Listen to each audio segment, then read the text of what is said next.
It's official. We now have a ton of more information on what exactly is coming to Season 10 of New World Aeternum.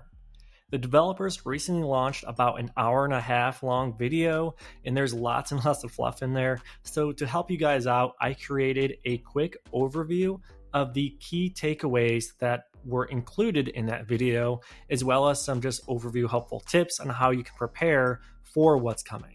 So with that being said, let's go ahead and jump into the specifics. Again, I'm going to be showcasing some timestamps of the most important highlights of this video. I'm actually going to be pulling some direct quotes from the developers of the game as well, and also show some in-game content in regards to what you can do right now and expect when it comes to Season 10 of New World Aeternum. With that being said, let's go ahead and jump into things with the first major change that's coming to the game. And that is, of course, the brand new zone known as Nighthaven. So again, this will be just southwest of Brimstone Sands, and it's going to be pretty creepy. There's going to be underground tunnels, massive dark castles all over the place, tons of new mobs. Turns out there's going to be tons and tons of spiders throughout the new zone as well, and even some level 80 enemies, so it will be very, very difficult to actually defeat some of these mobs. Plus, it sounds like you're going to be able to interact with more of your environment, such as like throwing fires on top of spider webs and things like that. One of the key items that I wanted to call out to this new endgame zone is that there's going to be tons and tons of secrets. So if something looks unique, go ahead and jump in that water and do some swimming. Go ahead and interact with those bookcases that may be hidden doors and just really explore the new zone. That's because there's going to be tarot cards hidden throughout the lands. These cards are essentially the way to unlock tarot towers and interact with certain chests, just like how we had to interact with certain chests within Elysian Wilds and, of course, Brimstone Sands. Here is a closer look at how you're going to have to interact with certain chests with tarot cards, and this works directly like the chests with the ancient glyphs in Brimstone Sands. So if you guys remember, you need to actually interact with the glyph in order to interact with the chest and get the rewards. It's going to be a similar process, so stay tuned also, because I plan on having a video with a bit of a spoiler in regards to every single location to every single tarot card. Again, don't look at this if you want to really experience the game for yourself and do some exploring. But again, I just wanted to call out that resource will be coming post Season 10's launch after we get to kind of explore a little bit. But again, only use it if you have to, because I don't want to take away the fun for all of you guys as you start exploring the new Nighthaven Zone. So with that being said, that's the quick overview of the new zone. Let's jump into the next area. Another key takeaway is the importance of interacting with your environment and also verticality in the new Nighthaven Zone. You're going to have to interact with the items around you, kind of like these lightning balls that a lot of us are familiar with because they're also in the Cutlass Keys PvP zone, but you're going to need to use these to kind of take care of certain challenges or puzzles within some of this new endgame content. Also, like I mentioned before, you're going to have to interact with fire to take out spider webs and things like that. Here's a quick clip, again, of the recent developer video that really highlights the importance of verticality. In Nighthaven, it's all about looking up.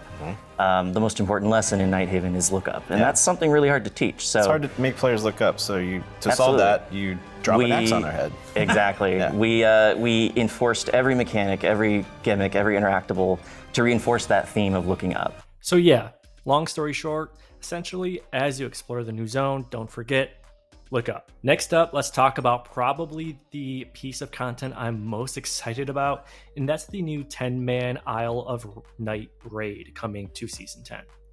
Now, in regards to overall setup, this is going to be very, very similar to the Hive of Gorian's raid.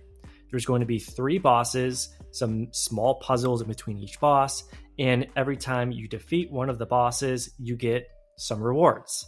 One of the main differences is that there is no longer a weekly cap. You can rinse and repeat and defeat the first boss over and over and over again. It sounds like every time you'll get at least 2 pieces of gear, and then also probably some raid-specific currency or something along those lines.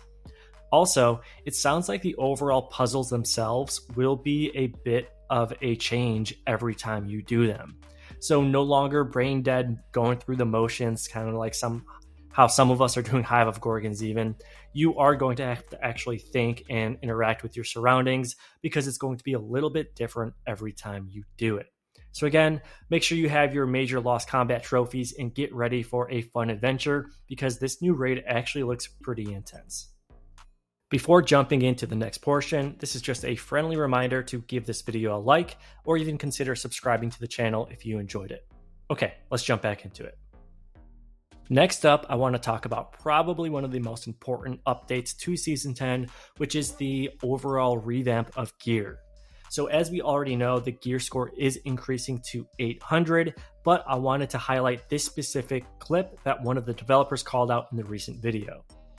We wanted to make sure we felt like even some of the older gear still stayed viable. So yes, we're adding new systems, we're adding set bonuses, infix, we're gonna get into those. But we also wanted to make some of the old gear, like the illegal perk combos, still feel viable so you can level those up. So we really focused with the Umbral system to allow all gear to be leveled up. With that being said, I highly recommend you take a closer look at your storage and inventory for those items with those illegal perks. For example, the Frigid Dawn set is great. It has both Elemental Aversion and Enchanted Ward, which usually you cannot do. In some cases, some of these pieces of gear may outperform even set bonuses down the road. It's too early to tell. However, make sure you stockpile and make sure you have these illegal perk items ready to go because they may actually be worth upgrading to 800 gear score in Season 10.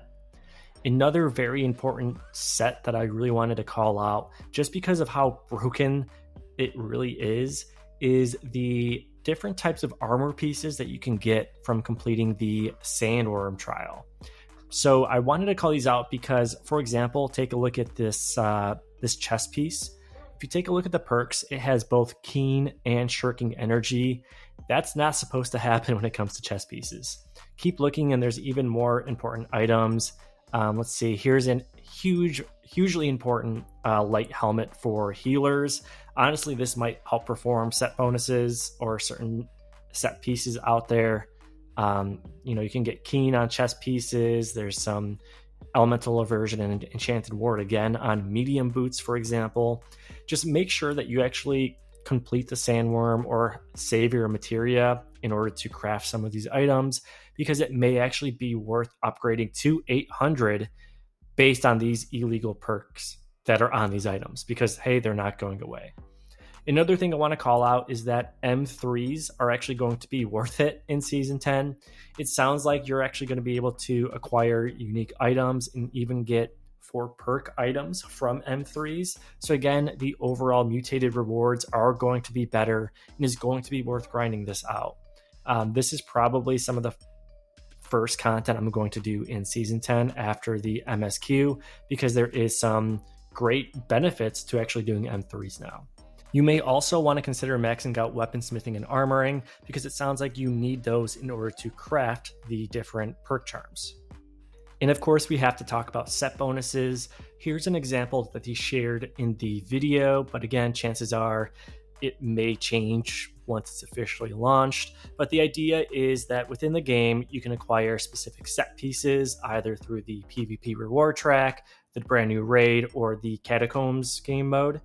And by having a certain number within the same set, you can acquire additional bonuses or benefits. These different sets seem like they're going to be extremely powerful. And they shared this one as an example, so you can go ahead and pause your screen and read that. But again, these are probably going to be some of the most sought after pieces of gear in the game, and they are directly associated with end game content. So again, that's something to look forward to and really grind out as we continue in adventure in Season 10. And lastly, I want to talk about this new Catacombs game mode. It sounds like it's introducing some brand new currency, and it truly is kind of a repeatable end game type of content where you can team up with up to 3 players, jump into this unique puzzled layout with a handful of mobs. I guess every single time you do it, it's going to be a little bit different, which is great. And you essentially have 30 minutes to go in and get as far as you can, and also try to extract all of the rewards before the timer resets. even if 2 of the 3 members of your party end up dying, as long as one of them gets out, it sounds like the full team will get the rewards. So again, it sounds like a very, very interesting game mode, and again, a form of repeatable endgame content, which I think is something that we've truly lacked in the past. And that really covers it.